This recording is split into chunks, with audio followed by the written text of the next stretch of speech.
Las ratas pueden aprender a jugar a las escondidas.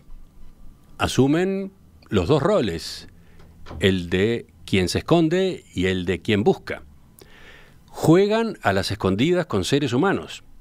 Disfrutan de ese entretenimiento y hasta expresan claramente su satisfacción según cómo les vaya en el juego. Estas son resumidamente algunas conclusiones de una investigación sobre el cerebro de los roedores que se llevó a cabo en la Universidad Humboldt de Berlín y que fue publicada el viernes pasado en la revista Science. La noticia llamó mucho la atención, por eso apareció destacada en medios de comunicación de varios países del mundo. Ahora, para quienes leían esas notas, desde acá había un motivo extra de interés. Resulta que uno de los científicos del equipo es uruguayo y tiene 34 años.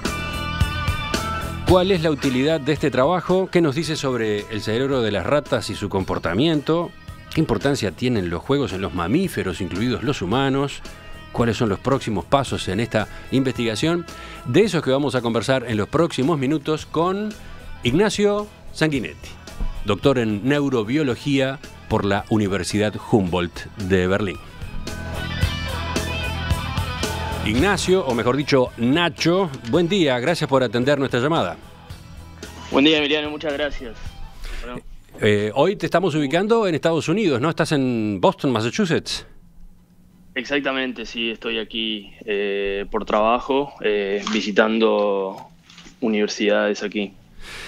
Vayamos en primer lugar a ubicarte a ti, ¿te parece? Tú eres licenciado en bioquímica por la Facultad de Ciencias de la Universidad de la República, con una maestría en biología también por la Facultad de Ciencias. ¿Por qué te especializaste en eso, en neurociencias? Bueno, yo creo que ya mi interés por neurociencias apareció cuando estaba haciendo mi licenciatura en bioquímica. Yo entré a hacer licenciatura en bioquímica pensando que me gustaba la química y que me iba a concentrar en eso, ¿no? En enzimas, en procesos bioquímicos, pero ya llegado al final de la carrera está establecida de forma tal que uno tiene que buscar optativas, materias que son libres y que uno puede elegir qué tipo de cursos tomar. Y ahí fue que encontré como muy atractivo empezar a tomar cursos de neurociencia y básicamente todas mis optativas ya fueron en el área de neurociencias. Uh-huh. Y redes neurales también. Un poco porque el cerebro es uno de los temas más interesantes que hay, que estamos atacando en este siglo, me parece, y es uno de los órganos del cual entendemos menos de nuestros cuerpos y de los cuerpos de los animales, y es en cierta forma el que controla y media muchas de las otras funciones, ¿no? Uh-huh. Y bueno, es simplemente un placer y un entretenimiento constante estar estudiando el cerebro. En tus primeros trabajos ya te habías especializado, te habías concentrado en investigaciones sobre animales, ¿no? Peces en particular. Sí, en Uruguay cuando hice mi maestría me dediqué a estudiar lo que son los peces eléctricos, que son peces que generan una descarga eléctrica no para atacar a otros animales, sino una descarga eléctrica para percibir el ambiente que los rodea. O sea, tienen como si fuera un sonar, pero en vez de ser con sonido, es con electricidad. Y en esos temas, básicamente lo que yo estaba estudiando era las capacidades perceptivas de estos animales, en este sentido en particular, y cómo funciona ese sentido, cómo generan esas imágenes eléctricas, y qué repercusiones tiene para el comportamiento del pez. O sea, ya estaba en ese momento, durante mi maestría, estudiando fenómenos de percepción en animales, específicamente en estos peces que tenemos en Uruguay, ¿no? Que son autóctonos a Uruguay. Ojalá podamos volver sobre aquellas investigaciones, pero vamos a avanzar un poco más. Para tus estudios de doctorado, aplicaste 5 años atrás a la Universidad Humboldt en Berlín y bueno, terminaste trasladándote a esa ciudad de Alemania. ¿Por qué esa universidad en particular?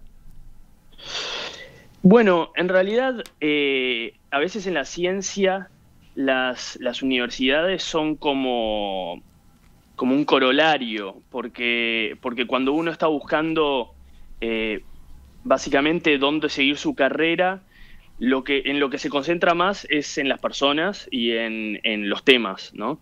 Y en particular, yo terminé en la Universidad Humboldt, más allá de que es una excelente universidad, de las mejores de Alemania, y está en una de las ciudades más interesantes de Europa. Terminé ahí por mi jefe, por el interés que yo tenía en el trabajo que estaba haciendo mi jefe. Yo cuando terminé en Uruguay de hacer mi maestría, yo estaba trabajando en estos peces eléctricos y estaba estudiando cómo estos peces perciben el mundo, pero sobre todo desde la perspectiva del movimiento, cuando los peces se mueven y son capaces de explorar en libre comportamiento. Y yo quería meterme más adentro del cerebro y entender más como los procesos que suceden adentro del cerebro. Entonces encontré que uno de los expertos en Alemania en esto era mi jefe, Michael Brecht, y que él tenía técnicas para estudiar el cerebro en libre movimiento, para estudiar qué hacen las neuronas cuando los animales están comportándose y están haciendo cosas y haciendo comportamientos interesantes. Y entonces eso me pareció fascinante y fue una de las razones por las cuales apunté ahí. Pero bueno, obviamente llegué ahí y la universidad es impresionante, el laboratorio es impresionante y la ciudad es, como dije, de las más interesantes de Europa. Así que fue una elección bastante fácil. ¿Y cómo llegaste entonces a participar de este estudio a propósito de roedores? Bueno, yo en ese doctorado que hice, que duró como 5 años y un poquito, yo me dediqué a varios temas ahí, en ese tiempo.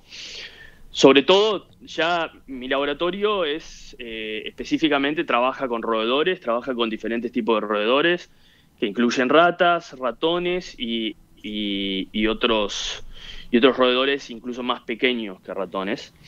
Y bueno, yo me empecé a trabajar primero en temas relacionados a la cognición espacial en roedores, a cómo el cerebro es capaz de tomar información sobre el medio ambiente y transformarlo en un mapa cognitivo de los lugares que él conoce. O sea, cómo funciona la memoria de los lugares que nos permite ir siempre de un lado a otro, saber cómo ir de acá para allá y cómo funciona eso a nivel de las bases neurales, ¿no? Y después, cuando estaba terminando un segundo proyecto, surgió la oportunidad de que se sumó una brillante estudiante de maestría al laboratorio, que es Annika Reinhold, que es la primera autora compartida de este trabajo, que quería hacer un proyecto ambicioso de maestría. Y entonces ahí nos pusimos a hablar con ella, con mi jefe y con otro estudiante de doctorado, Konstantin Hartmann, sobre cómo podíamos usar nuevas tecnologías de registro del cerebro, tecnologías que son sin cables, que permiten mucha libertad del animal, como para estudiar procesos del cual el laboratorio estaba interesado, como por ejemplo algunos procesos del juego. El laboratorio viene estudiando el juego ya hace varios años. En 2016 publicó un trabajo muy interesante en relación a cómo las ratas responden a las cosquillas, donde básicamente encuentra áreas relacionadas a esta respuesta a las cosquillas en ratas y a cómo generan las ratas en función de estas cosquillas unas vocalizaciones ultrasónicas que están relacionadas con el juego y que están relacionadas con con emociones positivas. Esas vocalizaciones son como que son como risas, sonrisas. Es como la exteriorización de que disfrutan de esas cosquillas, digamos. Sí, en realidad lo que más sabemos es que como están asociadas a situaciones placenteras, son como una manifestación de disfrute. Uh-huh. Y en cierta forma a veces nuestra humanización de lo que sucede es que son como risas o uh-huh. como vocalizaciones de alegría o de emociones positivas, uh-huh. digamos, ¿no? Y entonces el laboratorio venía trabajando en eso, uh-huh. ya hace algunos años, y estaba muy interesado en el juego. ¿Por qué? A ver, eso también es interesante aclararlo. ¿Por qué un laboratorio como este se concentra en el juego, en la actitud de los mamíferos ante el juego, los juegos? Bueno, esa es una pregunta muy interesante y que en realidad el juego es un tema fascinante y es una cosa que está verdaderamente... no está estudiada muy profundamente en lo que refiere a los sistemas neurales que lo controlan y a entender verdaderamente cuáles son sus funciones para el cerebro. Pero hay varias razones que hacen que el juego sea muy importante. Principalmente, la primera sería que el juego es muy importante para el desarrollo cognitivo y social, tanto de animales como de personas. El juego, en cierta forma, está adaptando el cerebro para la vida adulta y entonces, si uno no juega, eso genera problemas de desarrollo cognitivo y social. Entonces, pero no entendemos muy bien todavía cómo es que el juego genera esta plasticidad en el cerebro y cómo el juego le da forma a la actividad del cerebro en la adultez. Entonces es un tema que es de mucha importancia y es un tema muy enigmático también porque algunos de los que estamos estudiando juego entendemos que la importancia del juego es relacionada al aprendizaje directamente. Como que el juego es una forma de entrenarse a aprender cuáles son las propiedades y las capacidades de las cosas que están a nuestro alrededor. Nosotros, en general, se describen tres categorías principales de juego que en realidad se intersectan mucho, pero para que la audiencia tenga como una idea. Una categoría se llama el juego locomotor en animales, que es cuando los animales, o también los seres humanos, jugamos en una forma a mover nuestro cuerpo en el espacio, simplemente sin tener como un propósito definido uh-huh. Y sin tener como un refuerzo para la supervivencia inmediato, pero simplemente movemos nuestro cuerpo y hacemos cosas como cuando los niños empiezan a aprender y básicamente a mover su cuerpo, y básicamente es eso, es el aprendizaje de qué cosas puedo hacer con mi cuerpo y qué capacidades tiene mi cuerpo.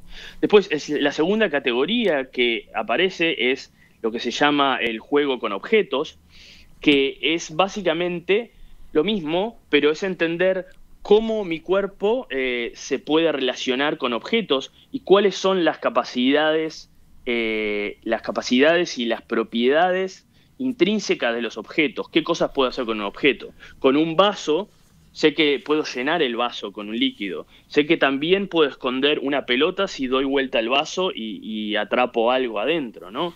Entonces, los diferentes objetos tienen como diferentes propiedades y el juego, jugar con ellos y experimentar con ellos nos permite aprender cuáles son esas propiedades. Finalmente, el otro tipo es lo que se llama el juego social, que es una extensión de esto, pero ahora hacia las cosas que no son objetos inanimados, hacia las cosas que en realidad tienen también agencia. Entonces, es un poco cómo te relacionás con las cosas vivas alrededor, digamos, ¿no? Y eso es lo que se llama el juego social y que es muy importante para el desarrollo, ¿no? Ustedes decidieron investigar a las ratas en un juego en particular, el de las escondidas. Para empezar tenían que entrenar a esas ratas y ver qué ocurría. Bueno, si te parece, después de esta pausa nos concentramos en lo que fueron averiguando. Ya retomamos la entrevista con Ignacio Sanguinetti, este uruguayo de 34 años, doctor en neurobiología por la Universidad de Humboldt en Berlín, que con un equipo de científicos de esa casa de estudios llevó a cabo esta investigación a propósito de los roedores y el juego de las escondidas.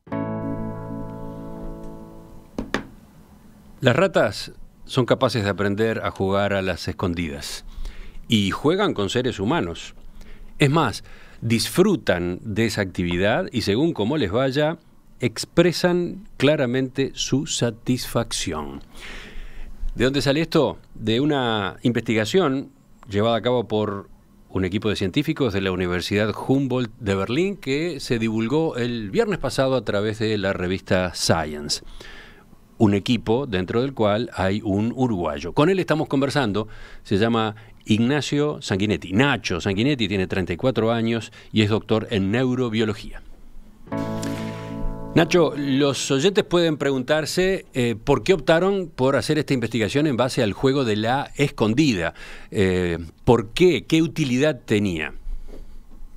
Bueno, en realidad sabemos que las ratas son capaces de jugar y en realidad se ha estudiado algunos tipos naturales de juego en ratas. Y esos juegos son cosas como lo que se llama como lucha en juego o lucha como bueno, no sé si la traducción directa al español no sé si es muy favorable, pero es básicamente esa como lucha de dos ratas juveniles que se están tirando una encima de la otra y se están corriendo y como ese juego como medio activo que también resulta en estas vocalizaciones positivas.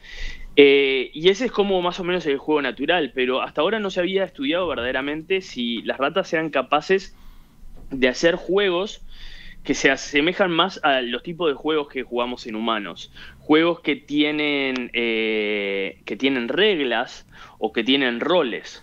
Entonces, buscamos un juego que fuera suficientemente simple, pero que tuviera un nivel de complejidad, y buscamos un juego muy viejo y que fue en definitiva el juego de las escondidas. Quienes están siguiendo nuestra emisión en video tienen ahora en pantalla a uno de los protagonistas, a uno de los roedores, una ratita de pelo negro, en varias fotografías. Van a poder observar videos incluso de esta experimentación. Pero a ver, te dejo seguir, perdón, Nacho.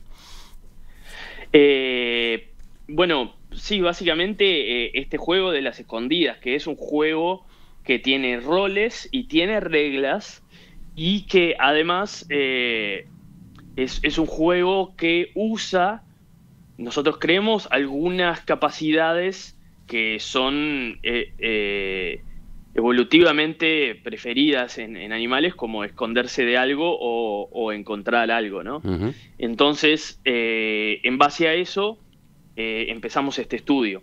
Pero primero, también habría que decir que nos inspiramos fuertemente en Internet, porque ¿cómo es eso? Hoy en día con la modernidad todos tenemos un celular en nuestro bolsillo y una cámara en nuestro bolsillo, y eso ha permitido a los científicos, sobre todo los científicos que estudiamos comportamiento de animales, que hoy en día entras a YouTube y buscas animales jugando a las escondidas y vas a encontrar cosas muy interesantes. Podés encontrar videos de comportamientos que nunca pensaste que los animales podían desarrollar. Y eso fue así. La forma de que me convencí que era algo que podíamos quizás estudiar en ratas fue buscando escondidas con animales en YouTube y encontramos un montón de videos, sobre todo en perros, donde videos muy impresionantes de dueños de perros jugando con sus con sus mascotas a las escondidas. Ujú. Le recomiendo a la audiencia buscar. Pero es increíble cómo, Pero a de ver, cierta forma... mira, ya que haces ese comentario, aprovecho para pedirte una aclaración. Esto de que, por ejemplo, las ratas juegan a las escondidas, ¿no lo sabían ustedes ya? Me estás mencionando ejemplos de juegos de perros con las escondidas. Entonces, ¿dónde estuvo el diferencial de lo que ustedes hicieron para empezar? Bueno, para empezar, yo no diría que si sabíamos o no sabíamos. Había anecdotamente, de forma anecdótica, perdón, había algunos reportes en blogs de gente que tiene sus mascotas, donde decían que uno de los juegos favoritos para jugar con sus ratas era las escondidas. Pero después no había buenos videos de ratas jugando a las escondidas, había sí algunos videos de perros. Pero nosotros los científicos nos dedicamos a no solo a las anécdotas, sino intentamos también sistemáticamente estudiar algo. O sea, la novedad también es de que hayamos podido estudiar de forma sistemáticamente las capacidades cognitivas de las ratas para jugar a un juego como el juego de las escondidas. Para empezar, además, ustedes le enseñaron el juego a estas ratas. Claro, le enseñamos el juego a estas ratas. Y para eso jugó un papel muy también importante Annika, ¿no? Tú la mencionabas recién, Annika Reinhold, sí, integrante del equipo. Ella tiene una sensibilidad especial con los animales. Sí, ella tiene una sensibilidad especial con los animales, tiene gatos y juega mucho con sus gatos. Y tiene, la verdad, que una capacidad muy buena de asociarse con las ratas.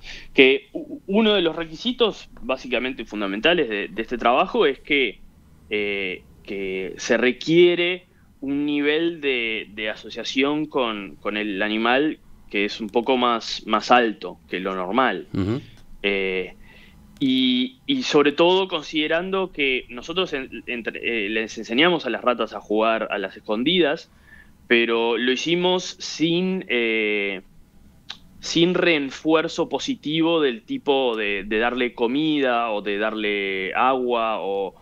ese es un detalle importante. Ese es un detalle importante. A ver, ¿podías explicar cuál era la recompensa, digamos? Claro, en general en neurociencia la recompensa que se usa es comida o es agua, incluso en situaciones cuando el animal está un poco no tiene exceso de comida, por eso quiere comida, ¿no?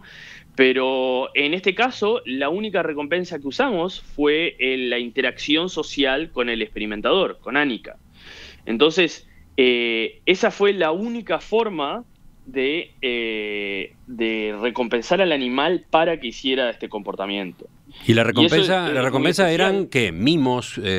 ¿Cosquillas? ¿Qué La eran? recompensa eran mimos, eran cosquillas, era jugar con... Las ratas les gusta jugar con las manos del experimentador, ya sea el experimentador dando vuelta a la rata y haciéndole cosquillas en la panza, o por ejemplo, la rata corriendo atrás de la mano. Si uno pone la mano y empieza a hacer como círculos, la rata se entusiasma y empieza a correr también en círculos atrás de la mano. Uh-huh. Entonces todos estos tipos de juegos y de contacto lo usamos como recompensa social para enseñarle a las ratas a jugar este juego. ¿Y cuál es la relevancia de esa forma de recompensa, a diferencia de lo que tú decías es habitual en estas investigaciones?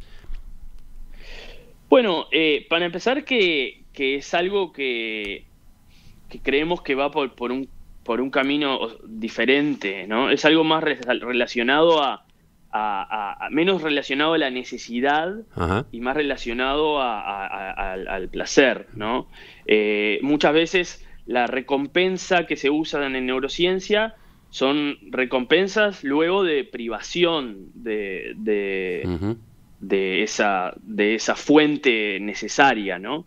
Por ejemplo, si en ratones a veces algunos estudios usan como recompensa agua, lo cual quiere decir que la única forma o la forma preferencial de los ratones para tomar esa agua es participar del experimento.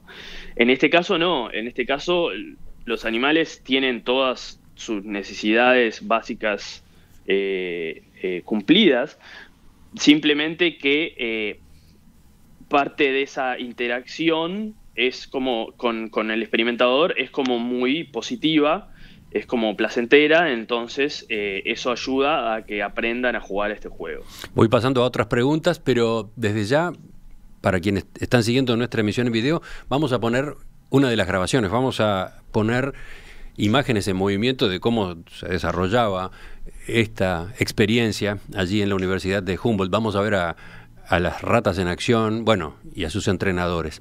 Pero allí está Annika, ¿no? En esta toma aérea. Exactamente, sí. Es ella, Annika, ¿no?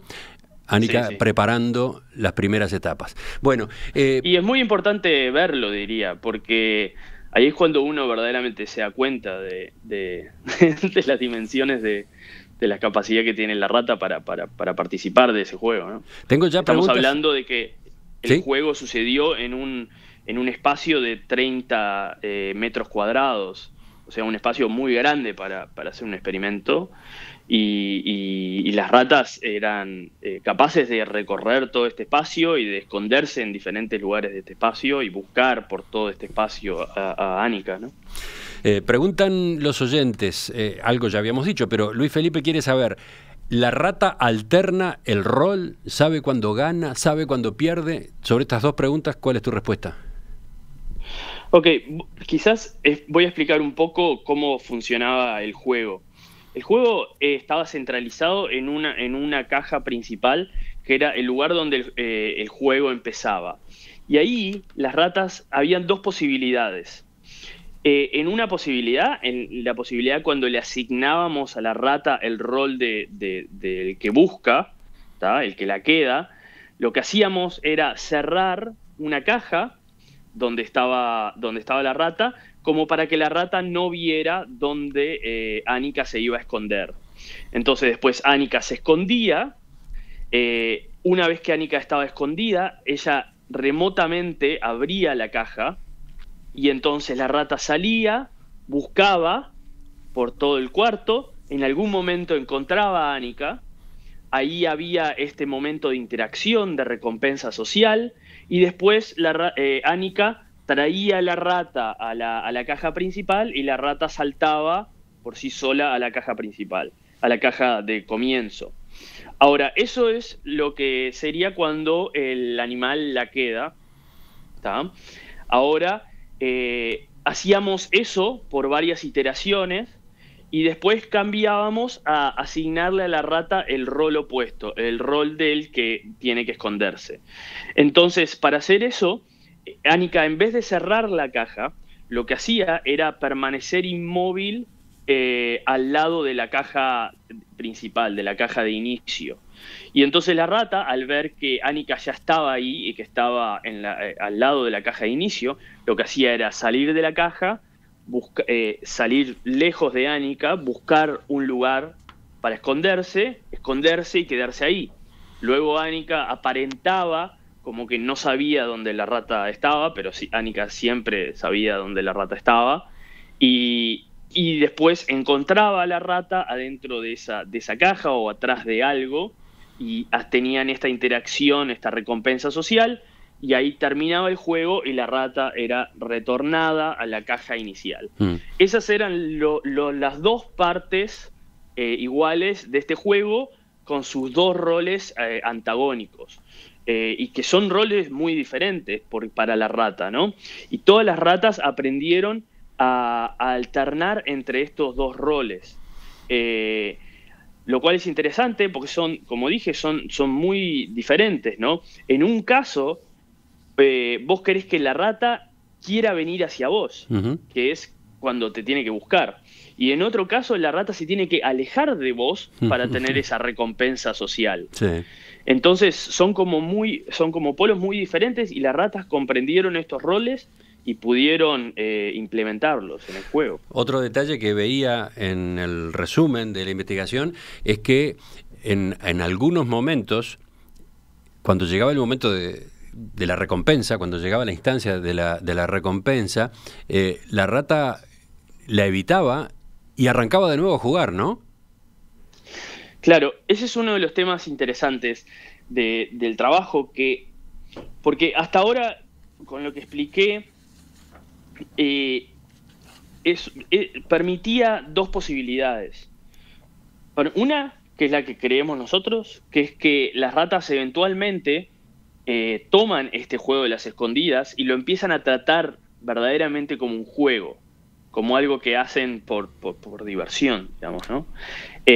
Y la otra posibilidad era que simplemente por un hecho de recompensa social, las ratas estaban simplemente siendo condicionadas a seguir hacer esto como si fuera un trabajo, digamos, ¿no? Como si fuera cosas que le garantizan la recompensa. Pero lo interesante que mostramos en el trabajo es que hay dos series de evidencias que apuntan a que las ratas también consideraban el juego de las escondidas como parte de su repertorio de juego, como parte de su repertorio positivo de juego y de diversión, en cierta forma, si uno quiere. Una de las evidencias era que las ratas estaban vocalizando, estaban haciendo estas risas durante muchas partes del juego. O sea, se estaban divirtiendo. Bueno, nosotros creemos que sí. Obviamente entra en terrenos tipo más subjetivos y mucho más complicados en lo que es demostración estricta, ¿tá? Que a veces la biología entra en terrenos que son así, pero sin embargo nosotros creemos que compartimos muchas cosas con los animales y por la evolución, y que tenemos algunas similitudes y cosas que llevamos hace millones de años y que compartimos. Y entonces, en cierta forma, creemos que parte de esto es que las ratas verdaderamente están disfrutando, en cierta forma, de ese juego. Y están disfrutando a punto tal que cuando la entrenadora estaba, de hecho, como cerrando una de las vueltas del juego, pasaba que la rata empezaba de nuevo, sin que se le ordenara eso, ¿no? Claro, eso es lo otro, eso es lo interesante.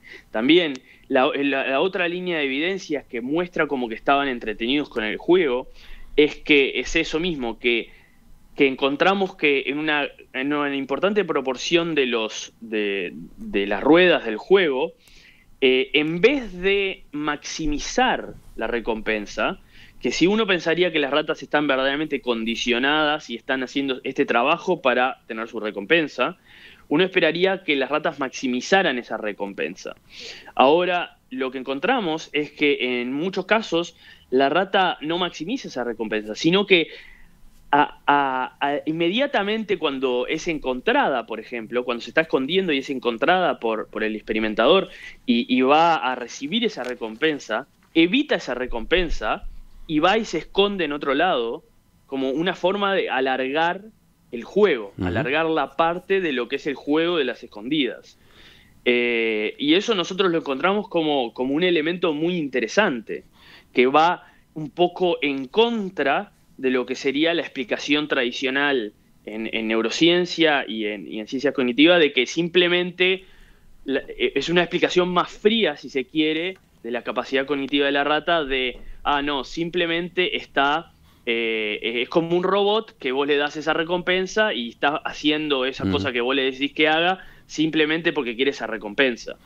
Entonces encontramos diferentes líneas de evidencia que apuntan a una explicación mucho más interesante de por qué las ratas estaban jugando a las escondidas. Hacemos una segunda pausa. Científicos le enseñaron a ratas a jugar a las escondidas para investigar la conducta natural animal. Lo que estaba leyendo es la traducción del comienzo de la nota que la revista The Atlantic publicó este fin de semana, justamente con esta investigación, con una síntesis de esta investigación que a su vez había sido divulgada por la revista Science. En el equipo de la Universidad de Humboldt que la llevó a cabo un uruguayo, Ignacio Sanguinetti, doctor en neurobiología, con quien estamos conversando esta mañana. Vayamos a lo que planteaban algunos oyentes. ¿Cuál es la utilidad de una investigación como esta con las conclusiones a las que ustedes fueron llegando? Siempre las preguntas de utilidad son difíciles de contestar y siempre son una buena pregunta. A ver, en cierta forma, este tipo de ciencia que estamos haciendo nosotros es lo que se llama ciencia básica, ¿no? Es ciencia que no es aplicada, que no es investigar para una aplicación inmediata, ¿tá? Pero no deja de ser tan importante como la ciencia aplicada en el sentido de es en lo que se basa toda la ciencia aplicada del futuro. En cierta forma, quiero ofrecer un paralelismo entre este tipo de pregunta de cuál es el retorno de la inversión de hacer este tipo de estudio, con un paralelismo con cuál es el retorno de la inversión de un niño que esté jugando. Parecería que inmediatamente el juego no tiene un retorno de la inversión, ¿tá? El juego no tiene como esa recompensa inmediata de que ya sabes para qué te va a ser útil. Sin embargo, sabemos que a lo largo de que pasa la vida, el juego y la exploración tiene ese retorno de la inversión. Yo creo que es un poco similar con la relación entre la ciencia básica y la ciencia aplicada. Otro oyente, a propósito de la pregunta, recuerda cuando le preguntaron a Faraday el día que presentó el electromagnetismo. Le preguntaron lo mismo y él contestó: ¿para qué sirve un recién nacido? Y sí, es un poco la diferencia entre lo potencial y lo efectivo e inmediato, ¿no? Yo creo que estudiar el juego tiene mucho potencial y nos va a acercar mucho a cosas como el aprendizaje. Y obviamente tiene patas de aplicación en el futuro que son muy interesantes, como por ejemplo entender un poco los procesos de aprendizaje y los procesos del juego, que son cosas importantes para la educación, por ejemplo. También para cosas como la inteligencia artificial. Hay algunos trabajos cercanos de inteligencia artificial en los cuales describen algoritmos para el aprendizaje automático que en cierta forma tienen correlatos con la curiosidad. Tienen formas de entrenar inteligencias artificiales a recibir recompensa por ser curiosos. Y cuando ponen esas inteligencias artificiales a prueba, aquí que encuentran que esas inteligencias artificiales se comportan básicamente como si estuvieran jugando. Hay un trabajo muy interesante donde usan una inteligencia artificial de este tipo recompensada por curiosidad para mover un brazo artificial, un brazo robótico. Y lo que encuentran es un poco muy similar a lo que yo estaba explicando con el juego. Primero encuentran que este brazo robótico, que al principio esta red neural no sabe qué es un brazo y no sabe hacer nada, simplemente lo que hace primero es moverse. Mover la muñeca, mover el codo, mover las articulaciones, probar todas las diferentes modalidades de moverse como brazo. Básicamente jugando un juego locomotor a ser brazo, ¿no? Pero eventualmente, a pesar de que siempre había objetos en una mesa enfrente al brazo, eventualmente el brazo también, por esta inteligencia artificial, llega a los objetos y comienza tocándolos, y los toca, y eventualmente los agarra, y eventualmente los levanta, y eventualmente pone un objeto encima de otro, eventualmente descubre que hay una caja, y empieza a abrir la caja, la cierra, la abre, la cierra, agarra un objeto, lo pone adentro de la caja, cierra la caja. O sea, y eso simplemente por una inteligencia artificial que está guiada por esta curiosidad y esta exploración. Entonces, muchas veces esto es como un ejemplo del tipo de aplicaciones y el tipo de enseñanzas que nos puede dejar cuál es la influencia del juego en el cerebro.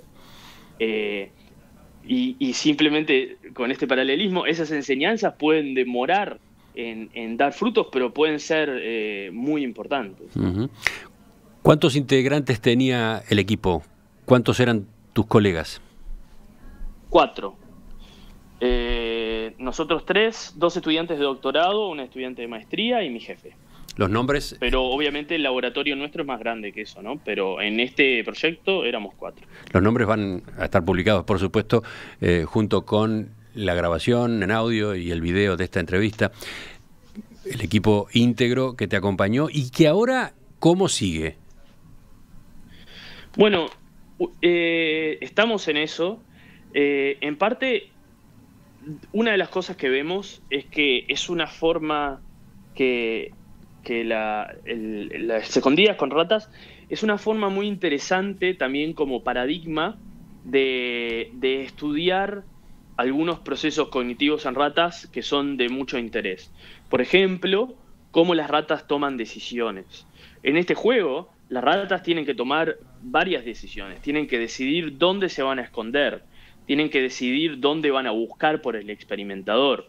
Entonces, eso nos permitiría de una forma bastante natural en comparación con el resto de los estudios en neurociencia, estudiar estas decisiones que toman las ratas y qué está pasando en el cerebro, cómo el cerebro está integrando la información y está integrando la información del pasado y la memoria del pasado como para tomar una decisión de dónde esconderse o dónde buscar.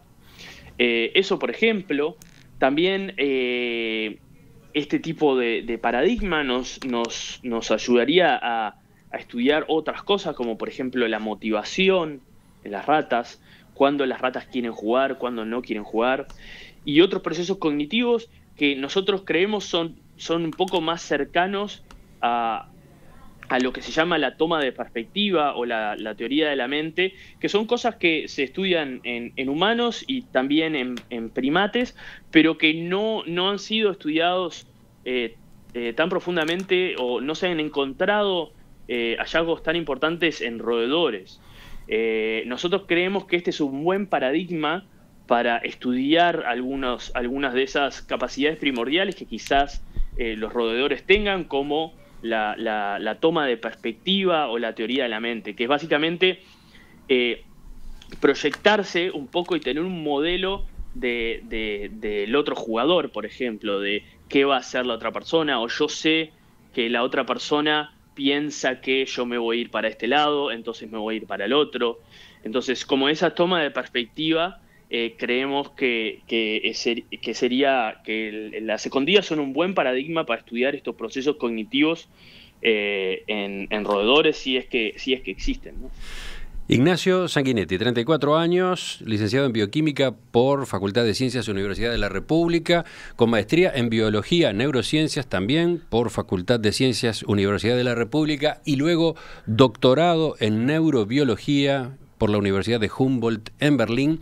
Te agradezco especialmente tu atención a nuestra llamada esta mañana, tus respuestas a estas preguntas, todo lo que nos has contado y digamos las posibilidades que has dejado abiertas, lo que has motivado a los oyentes también, porque te aseguro que hay una cantidad de comentarios y hay cantidad de preguntas muy interesantes que no están pudiendo entrar en este diálogo, pero que me llevan a proponerte lo siguiente. Te mando buena parte de esa participación de la audiencia para que tú, a tu vez, por tu lado, nos respondas y complementamos la entrevista con ese extra, ¿te parece? ¿Cómo no? Mándame. ¿Cómo no? En cualquier momento estamos otra vez en contacto. Felicitaciones y hasta la próxima entonces. Dale, muchas gracias por tenerme, la verdad fue un placer.